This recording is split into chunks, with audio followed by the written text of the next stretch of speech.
భారతదేశంలో హిందువులు ఎంతో ఉత్సాహంగా భక్తి శ్రద్ధలతో జరుపుకునే దీపావళి పండగకి అరుదైన గుర్తింపు లభించింది. భారతీయ విశిష్ట పండుగను అమెరికాలోని నెబ్రాస్కా స్టేట్ అధికారికంగా గుర్తించింది. ఈ మేరకు నెబ్రాస్కా రాష్ట్ర గవర్నర్ జిమ్ పిల్లెన్ కార్యాలయం కీలక ప్రకటన జారీ చేసింది. అక్టోబర్ 28 నుంచి నవంబర్ 2 వరకు దీపావళి వారంగా గుర్తిస్తున్నట్లు తెలిపింది. అంతేకాదు అక్టోబర్ నెలను నెబ్రాస్కా రాష్ట్రంలో హిందూ వారసత్వ మాసంగా కూడా గుర్తిస్తున్నట్లు ప్రకటనలో పేర్కొంది.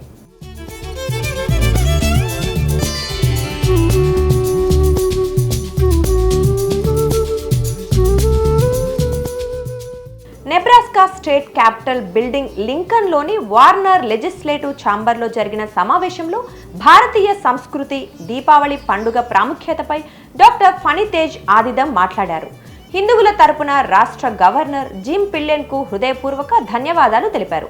తరతరాలుగా వస్తున్న హిందూ సాంస్కృతిక వారసత్వం, సనాతన ధర్మం, సంస్కృతి, సంప్రదాయాల పరిరక్షణతో పాటు దీపావళి వేడుకలను ఉల్లాసంగా జరుపుకోవటం కోసం చేసిన కృషి ఫలితంగా ఈ ప్రకటన వచ్చినట్లు అమెరికాలోని భారతీయ హిందూ సంఘం పేర్కొంది.